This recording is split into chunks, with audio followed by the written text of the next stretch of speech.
You're going to have to get people inside your company who now have a different skill set, as opposed to be focused on maybe a junior person who could just answer the phone and read from a script. AI can do that. Yeah, 100%. AI can read a script, answer the basic questions. But what about the things that AI cannot do?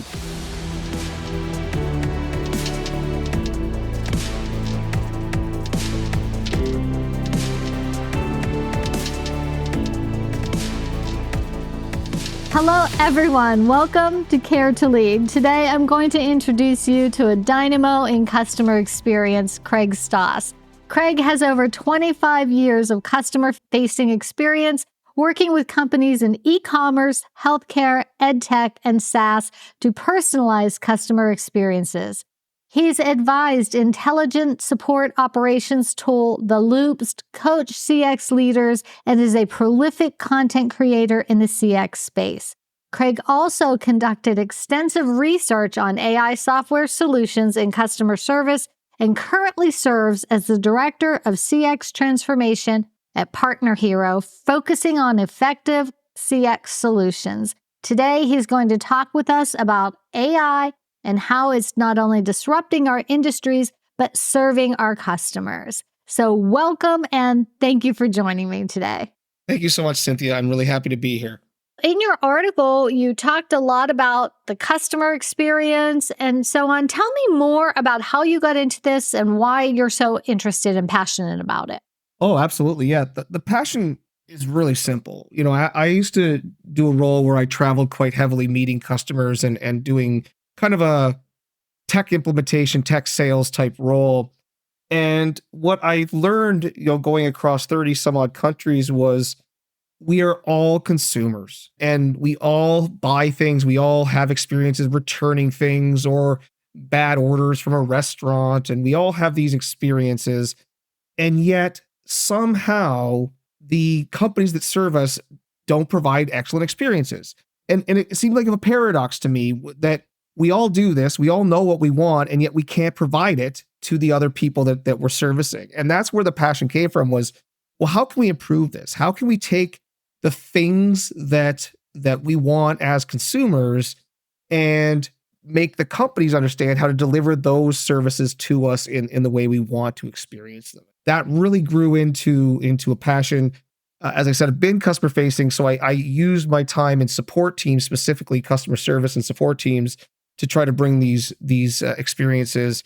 And now over the past probably 2 years, 3 years, maybe a little bit more, as the AI technologies, conversational chatbots came into play, machine learning was able to do better pattern recognition and trending and reporting to give you better insights. This stuff has become a lot more easy. And I think that's why right now is a really interesting time in my space. And I'm even more passionate because now a lot of the stuff that I've been pitching for the past 5 years is actually really simple to do if you really want to put the investment into it. So I'm curious, you talked about the companies aren't really providing great experiences. Do you have an example of what that might look like? I mean, that you can think of a million bad customer Yeah, I'm experiences. sure. But is there any particular example where that really struck you? Yeah, I mean, it starts at the smallest one. How many times have you gone to a website to look for some important piece of information? Maybe it's the hours of a brick and mortar store you want to go to or a restaurant. Maybe it is a demo of a product you want to buy. It could be any of that, just something small. Or maybe it's to make a reservation at a restaurant and it's not clear how to do those things. You can't find the hours on the website. You can't find a quick 2-minute demo video that they produced. Making a reservation requires you to sign up for some third-party service.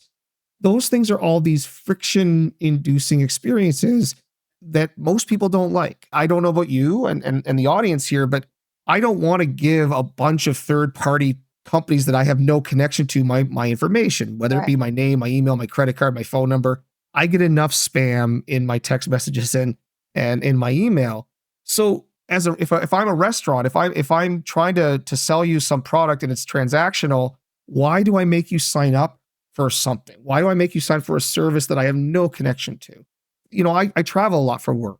I go to a city that I've never been to and want to eat at a restaurant that's been recommended to me, and it tells me I have to make an account to make a reservation, I'm not going to do it. You're not going to get my business because I have no connection to you. I may never be in that city again, or at least not in the next few months or years.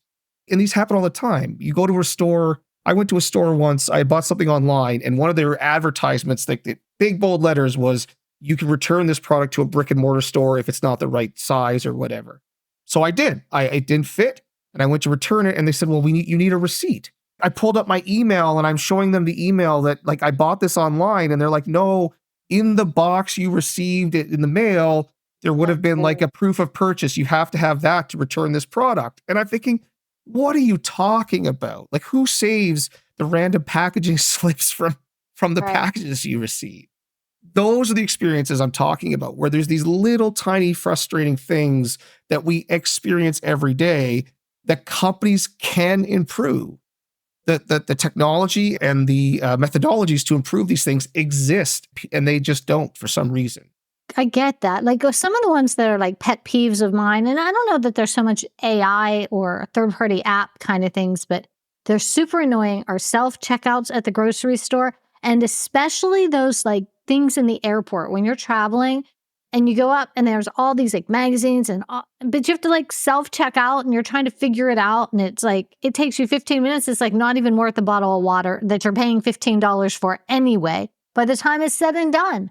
That's an interesting one, in my opinion, because it's clear that the goal of those machines is cost saving to the company, right? It's clear that they are replacing people with a machine. And to them, it's easier to train all of us to learn how to order from a menu or to scan our own bags at the airport or our own products at the airport than it is to hire someone to pay them to do it.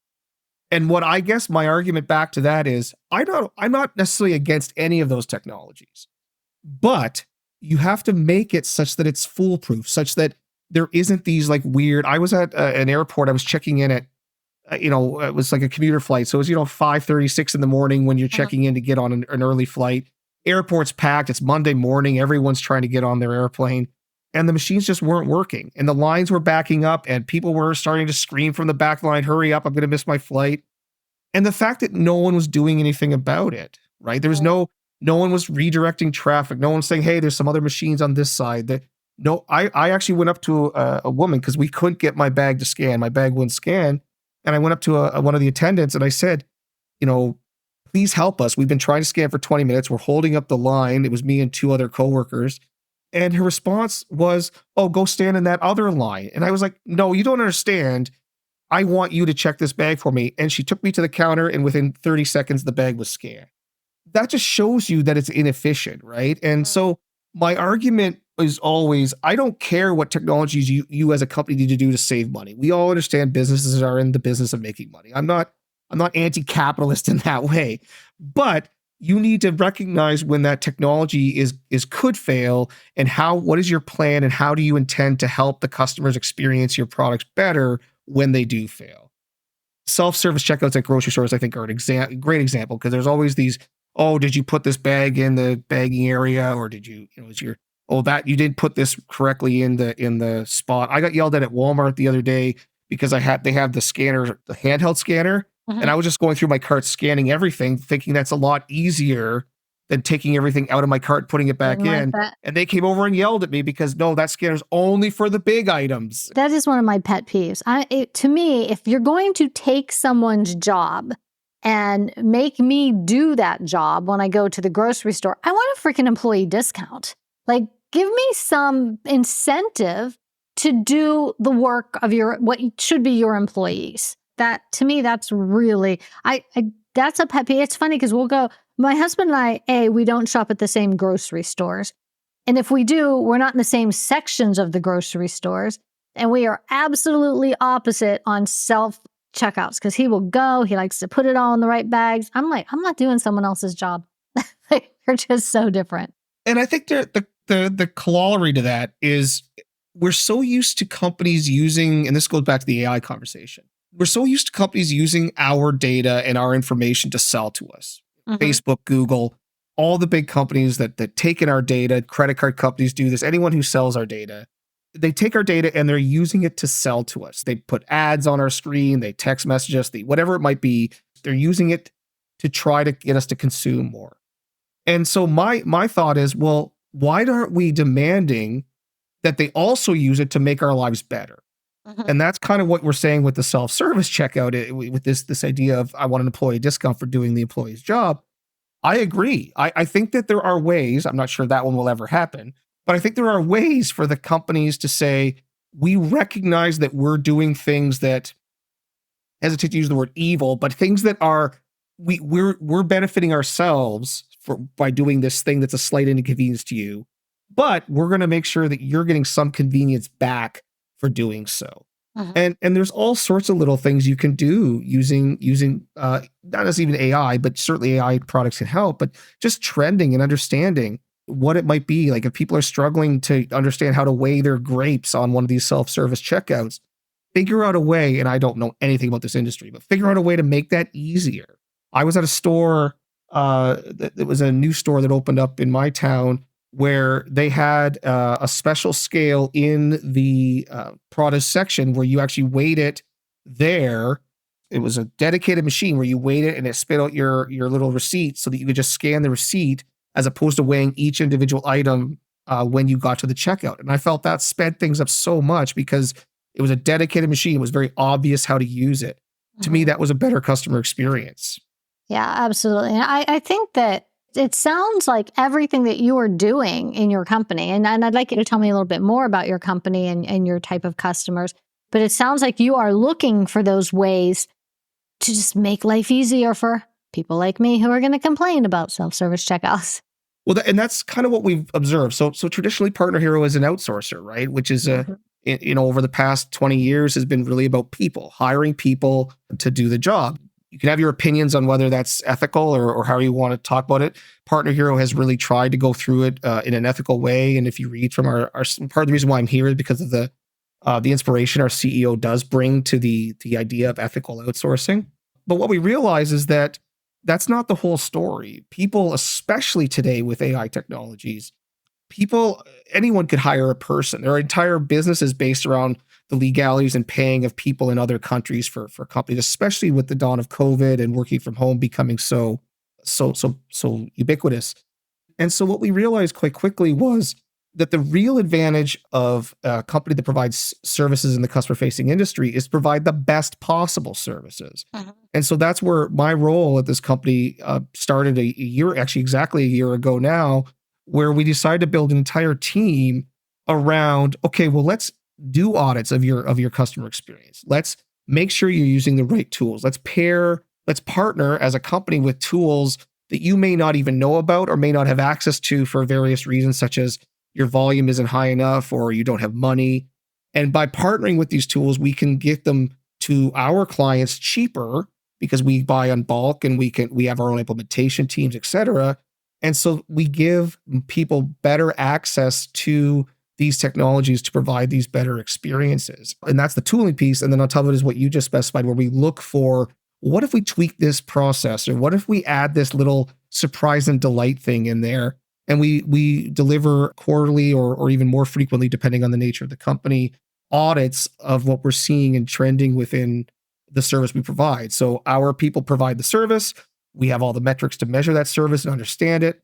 That we manage the tools that the service uses, and we could take all that data and analyze it and say, hey, here's the things we should improve going into next quarter, and try to make those companies or help those companies provide a better experience to their clients.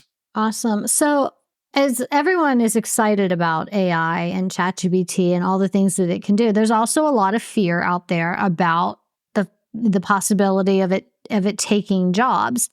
And it's a real fear because we have self-service checkouts and self-service gas stations and self-service airport kiosks, and it is taking people's jobs. So, what can you say to calm people's fears about that? My personal thought is just you have to really get on board and see where you can become a part of the future in a new way. What are your thoughts? I think that's really it, right? It will take some jobs. I'm not of the belief in my kind of looking ahead in the next few months and years. I don't believe it's going to take all the jobs. I think it's going to change a lot about what customer service is. I think that unfortunately, in my opinion, but it's the reality. So customer support has always been seen as customer service has always been seen kind of entry level roles, very junior people, low paid. I just don't think I don't ever think that's been true, but I certainly don't think that that's how it's going to change. That's what's going to keep happening into the future. You're going to have to get people inside your company who now have a different skill set. So as opposed to be focused on maybe a junior person who could just answer the phone and read from a script, AI can do that. Yeah, 100%. AI can read a script, answer the basic questions. But what about the things that AI cannot do? The very customized, very bespoke situations, unique situations that need a special person to handle. You're going to need high empathy people. You're going to need people with very strong critical thinking skills. You're going to need people that maybe understand more technicalities if you're selling a technical product, or more details if you're selling. Like, I was working with one client who talked about, what if we had customer service reps, they sold high-end like organic food products. And they said, what if we had people who could tell you the difference between certain tomatoes, and be able to describe that? Because an AI will never be able to describe the taste of a tomato. And yeah, that's what I think customer service is going to evolve in two fronts. One is that idea of the people you employ need to have those higher empathy, higher critical thinking skills, or be much more of an industry expert. And then the second piece is you're going to need people who can read and understand the trends and analytics that the AI is spitting out at you. You're going to need people who can look at that from the human perspective and say, oh man, customers really hate when we do this thing, or customers don't like this area of our product, or the biggest, most important thing we could do to our company is change the way this is delivered, and be able to look at that. So almost like data and analytics work.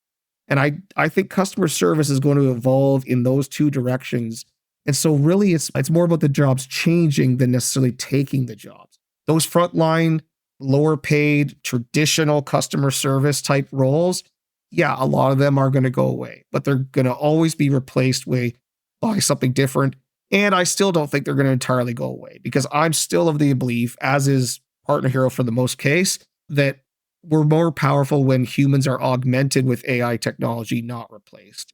AI is just not quite there when it comes to the top-notch customer service for customer-facing work. I like that. I like the way you said it, because to me, working with executives, there are skill sets that are human-centric skills that they get in the C-suite. And I will tell you, some of those human-centric skills are traced way back to their very, very early jobs as customer service people, as waiters, as waitress. I know I learned probably more at 16 years old as a waitress than years of university, right? You learn a lot about working with people in that.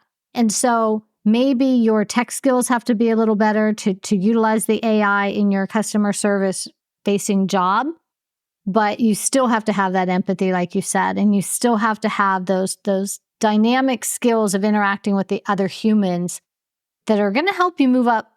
And that's the other thing I think people have to recognize is, even when you're starting, young people, when they're starting out in careers, and very first jobs, teenagers, high school, early college, and you're working your way through college, if you do all of those jobs as though it's a career, you're going to just learn so much more than if you're like, I got to get through this. I got to get through this. Like, there's so much out there to be learned. And now with AI, I think it's just enhancing that, because you're going to be able to start from your very beginning of your career, seeing how it can augment, not replace. Yeah, I think that's absolutely correct, right? I grew up kind of through the late 80s and the 90s, and the internet wasn't a thing, right? And one of my first jobs, I had a bit of technical history, just coincidentally with some luck in my early life. One of my first jobs was teaching senior citizens how to use the internet. Specifically, it was part of a government program to get government forms downloaded from the internet. And it shaped so much of who I am today, because you realize how people bring different perspectives into what the preconceived notions of what this thing called the internet was. And I think AI is the equivalent of that from kind of like the 92, 93 area, is that AI is the equivalent, because there's so many preconceived notions of what AI is or isn't. And in truth be told, AI in and of itself is a really poor term for some of the stuff we're seeing. We kind of just lump AI into one big bucket. And so I would encourage, yeah, all these people going through high school and into university right now to just start learning this stuff. Not necessarily, I'm not saying everyone needs to be a coder or very Right. steeply technical, but understand the terminology, understand the difference between a large language model, machine learning, natural language parsing, like all these terms that kind of are all munged together under the term AI. I think really is important.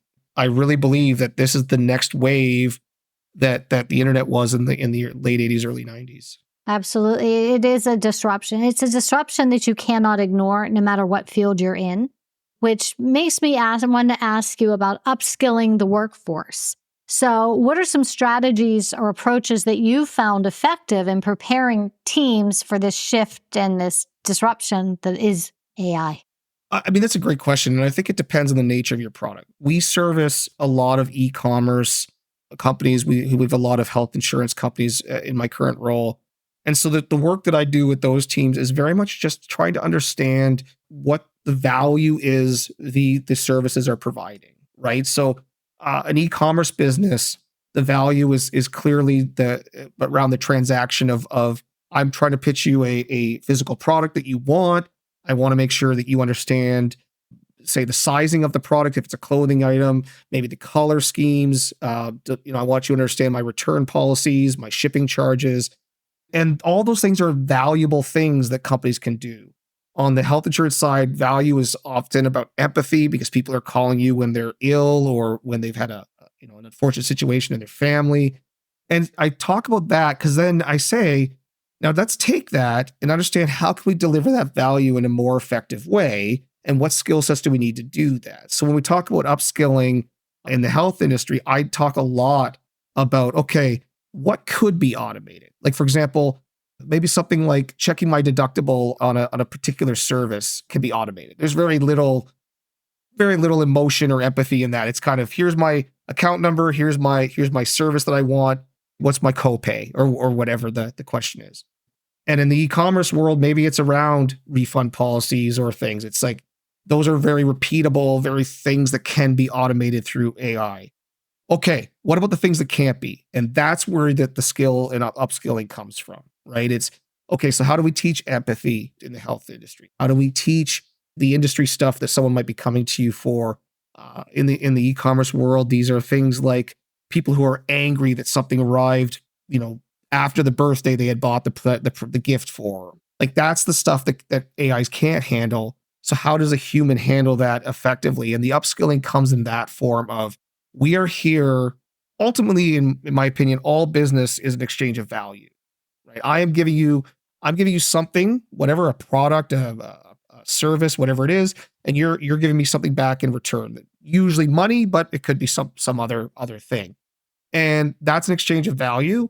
And so understanding what the customer value is that you're trying to deliver, and figuring out what skills are required to deliver that value, is how I start those conversations. So, this question is going to be a little off the wall, but I'm curious to know your thoughts on it. There's a lot of ethical considerations in AI that we hear about all the time. But from a customer service kind of perspective, at what point is it ethical? Because I have done this. I've literally had conversations with chatbots that I did not realize were chatbots, and for like a little while into the conversation. And those are probably pretty obvious ones that I should have known. But I know there's some really high tech, highly well done that you can't tell. What's the ethical responsibility of the organization to let you know you're really not chatting with a person, you're chatting with a chatbot? Yeah, if I had the answer to that, I'd probably write a book on it. I think for transactional things, and by transactional, I mean questions that just are repeatable. I call it the airline use case. Airlines get millions of requests a day, but it's really the same 10 questions. How much is my luggage allowance? Is my flight on time? What class of service am I in? All the basic ones, right? To me, there is almost, and this goes back to how we started with, talking about customer expectations are, I want a quick, personalized answer. Just get it to me however you get it to me. I don't think there's really a lot of ethical concern in you just providing that and maybe not mentioning that there's a bot involved, because it's that's not what the customer cares about. They want a quick answer based on their personal circumstances and context. When it comes to things of a personal nature, so again, I'll go back to the healthcare or fintech industry. For example, if I was going to a bot and asking for investment advice, I'd probably want to know I'm not talking to a rational human being, or maybe rational is in quotation marks, but I'm talking to an actual advisor versus a bot, right? I think that that's there when you're trying to make decisions that are very impactful on someone's life, like health decisions, finance decisions, or things that are very personalized to you, such as your preferences in a given industry. Like, let's say you're working with a travel agent on a your honeymoon. You probably want to know that I'm dealing with a bot trying to book this travel versus a human, right? So I think it's to me it's an impact thing, and I think companies do have some ethical responsibility to ensure that their customers, again, going back to what we're doing this because of customer experience. So their customers need to experience the thing that they think that they want and in the way they want. And transactional stuff, I don't think people care. They just want the answer. They want it now. And as long as it's personalized to them, they'll be happy. Well, I can tell you just a little before our call, I was online with a credit card company because I use a budgeting software and it wasn't able to connect with my bank. The credit card company, it just wasn't able to connect. So I get on the chat with the bank and I said, I use this all the time and it's not connecting. I said, and so I know it's a bot at this point. It's asking my problem and so on. So then it says, let me get you to someone who can help you. And a minute later, Sharika or whatever her name is comes on and I go through my whole problem again. And now I'm talking to a person and I get this response that was exactly, we're sorry that you're having trouble with this application. Perhaps you should try the help desk on their end. It was very canned. So even when they have people, sometimes they're not even using that empathy and thinking and really listening, which are the skills you need in customer service to be effective. The reason why that happens in most cases, I don't know about your bank in particular, is because these people are on 2 or 3 chats at once, and they have these canned responses that are called macros usually in the tech industry, and they're easy to just pop up and say, yeah, well, this is the macro for saying I'm sorry that this isn't working, and that's what you get, right? It sounds very robotic, repeatable. I think the worst part isn't even the first time you get it, because sometimes the first time you get it, it's helpful. It's the second time you get it, when like you come back and it happened again and it's the same exact response. That's what I always really bothers me. AI is actually really good at masking that. And in fact, one of our partners, Sienna at PartnerHero, they let you build these personalities that I think is just so well done. And you can ask the same question 50 times and it will give you 50 unique responses in a personality that suits the brand, and it sounds human and it doesn't sound robotic at all. And it's such a really cool solution. And that's the something you're going to start seeing, I think, in the market because you're right. Those canned responses, people hate them. And people have gotten to know that they're used, again, to the company's benefit, not to your benefit. And combining the generative AI work, such as a personalized response in a personal, not a robotic answer, with the context of your situation. Like, imagine if that bot calls you by name, references, your specific account number, whatever it might be in that situation. It just shows that it at least is attempting to know who you are, and you're not just some numbered account or numbered person in their system. Yeah, I mean, it can feel like when I use ChatGPT, I'm like totally on first name basis now. It's like, good morning, chat. I mean, it's like, so you can feel that. So I want you to tell me, Craig, what you would want a potential customer. First of all, who are your potential customers? What kind of industries? And what's one key takeaway you want them to take away from listening to our conversation today? So yeah, we work with small, medium businesses mostly, especially in the e-commerce and e-commerce health industry, a lot of food companies like food delivery services, things like that. And I think the one thing to take away from all of this is we have to start thinking about efficiencies in the terms of our customers' expectations and what they value from you. We always, as businesses, in any business report you read, I mean, I've read Harvard Business Review articles about it. I've seen it in Forbes. It's always about what benefits the business. Oh, I'll make this efficiency because it's going to save us $1 million a year. I'm going to make this efficiency because I can fire this many people, blah, blah, blah, blah, blah. The new world that we're in, this idea of everyone wanting fast, contextualized responses, I call it the Netflixification of the world because it's on demand, it's personalized to you. People argue now because it's like a husband and wife have different show tastes and they have to have their separate profiles, right? I mean, it's a thing. This is what you should be focused on: is how can I use these efficiencies to benefit my customers? And I truly, truly believe it's not going to happen overnight, but you make 5, 10, 20 of these small decisions along the way to improve your customer experience through these types of efficiencies, and you are going to outdo your competitors, because your competitors who don't do it are going to fall behind, and people are going to say, I'm tired of listening to the repeated messages and macros that I get from company X. These people treat me like a person. I'm going to go over there. That's the biggest piece of advice I can give to you. And every company in the world can have that, can do that somehow. It may be different by industry or by demographic of who you sell to, but it's possible in every industry. Yeah, absolutely. And it's like productivity is important, and increasing efficiencies for organizations is important.